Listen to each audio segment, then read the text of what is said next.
नमस्कार dear lovely students, I hope you all are well. बेटा आज हम हमारा वही टॉपिक है पाठ 7 अविकारी शब्द ही पढ़ेंगे। कल हमने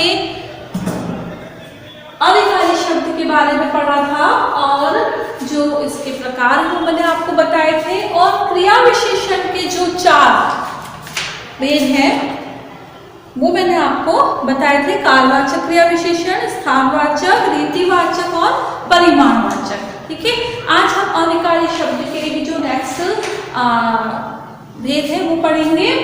क्रिया विशेषण हम पढ़ चुके हैं। नेक्स्ट है हमारा संबंध सूचक। ओके, संबंध सूचक दो संज्ञाओं में संबंध बताना है ना।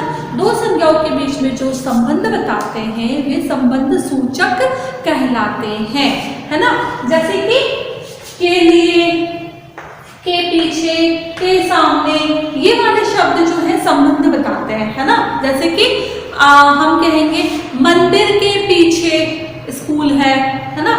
या राम के लिए मैं खाना लेकर जा रही हूँ, है ना। तो ये जो के लिए, मंदिर के पीछे जो शब्द है ये क्या है, आपस में संबंध को बता रहा है ना। जैसे कि के सामने, है ना, स्कूल के सामने या मेरे घर के सामने तुम्हारा घर है ना। तो ये आपस में मेरा घर और तुम्हारे घर के बीच में जो संबंध बता रहा है के सामने, ये उसका संबंध बता रहा है। ठीक है, नेक्स्ट है हमारा समुच्चय बोधक। समुच्चय बोधक दो वाक्यों या वाक्यांशों को जोड़ने वाला, है ना। दो वाक्यों या वाक्यांशों को जो जोड़ने वाले शब्द हैं वे समुच्चय बोधक कहलाएंगे।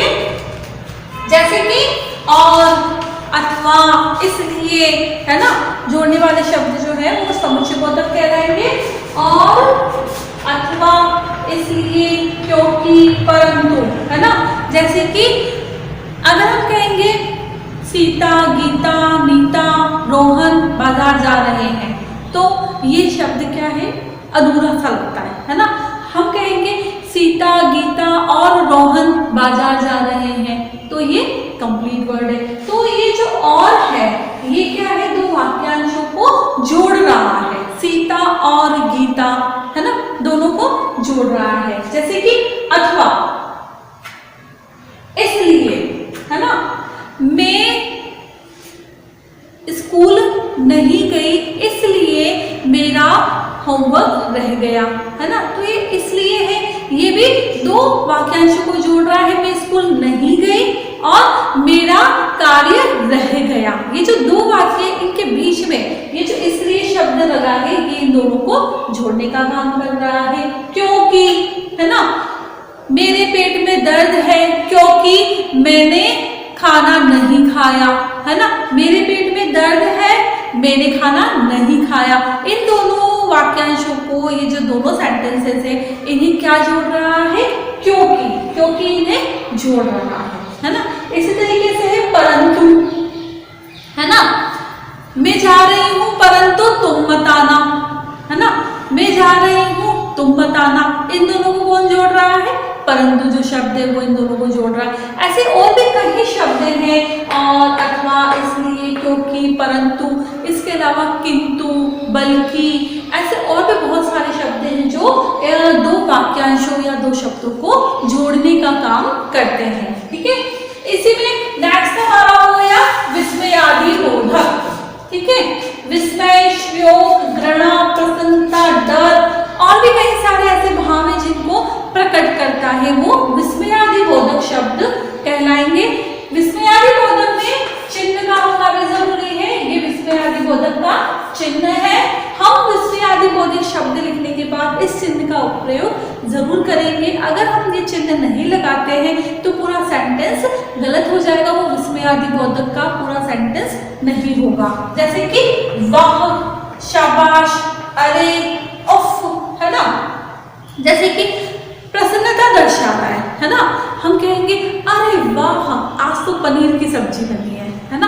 हम खुश होते हैं, अगर हमारे घर में हमारी कोई फेवरेट सब्जी बनी है, हम खुश हो रहे हैं तो हम क्या बोलेंगे, अरे अरे आज तो मम्मा ने पनीर की सब्जी बनाई है। तो अरे अरे तो अरे जो शब्द है ना, ये क्या दर्शा रहा है कि हम प्रसन्न हो रहे हैं। अरे जो विस्मयादिबोधक शब्द है ये दर्शा रहा है कि हम प्रसन्न हो रहे हैं, है ना। इसी तरीके से हम बोलेंगे छी कितनी गंदी सब्जी बनी है ना। तो घृणा का भाव दर्शा रहा है ये छी, है ना। अगर हमारी पसंद की सब्जी नहीं है हम बोलेंगे छी कितनी गंदी सब्जी बनी है, तो ये घृणा का भाव दर्शा रहा है। इसी तरीके से अगर हम कहेंगे कि उफ हमें चोट लग गई, उफ मैं घिर गई, तो ये जो उफ है ये दुख प्रकट कर रहा है ना, दुख का भाव प्रकट कर रहा है। इसी तरीके से हम कहेंगे बाप रे वह देखो कितना बड़ा सांप, है ना। अगर हमें कहीं रास्ते में हम कहीं जा रहे हैं हमें सांप दिख जाएगा तो हम क्या बोलेंगे बाप रे, है ना। तो ये जो बाप रे है ये कौन सा भाव दर्शा रहा है, डर का भाव। हमें डर लग रहा है, बाप रे सांप इतना बड़ा सांप, तो वो हमें डर का भाव प्रकट कर रहा है ना। इसी तरीके से कई चीजें हैं जैसे तारीफ और प्रशंसा, पीड़ा, दर्द, परेशानी के भाव, है ना, हानि, शोक, प्रसन्नता, आनंद, घृणा, डर, ये सारे जो भाव प्रकट करेगा वो क्या कहलाएगा, विस्मयादिबोधक कहलाएगा। ठीक है, तो बेटा आई होप ये चैप्टर यहाँ तक का हमारा पूरा हो चुका है। आई होप ये जो चारों प्रकार है आपको अच्छे से समझ आ गए होंगे। इनकी जो परिभाषा है ये आप लर्न करेंगे और आप एक बार अपनी बुक को भी अच्छे से रीड करेंगे तो आपको ये सारा जो चैप्टर है बहुत अच्छे से समझ आ जाएगा। ओके, इनकी डेफिनेशन को पढ़ना और ये किस तरीके से कहाँ पे किस शब्द का यूज हो रहा है वो आप एक बार रीड करना, तो आपको अच्छे से इस चैप्टर को ये आपको समझ में आ जाएगा। ओके, आई होप विस्मय, शोक, घृणा, प्रसन्नता, डर, ये सारे भाव कहाँ लगेंगे, कहाँ किस शब्द का प्रयोग होगा, ये आपको समझना बहुत जरूरी है। तभी आप विस्मयादिबोधक को अच्छे से एक्सप्लेन कर पाएंगे, समझ पाएंगे। तो आपको इसके लिए चैप्टर को अच्छे से रीड भी करना है। ठीक है, thank you dear students, have a nice day.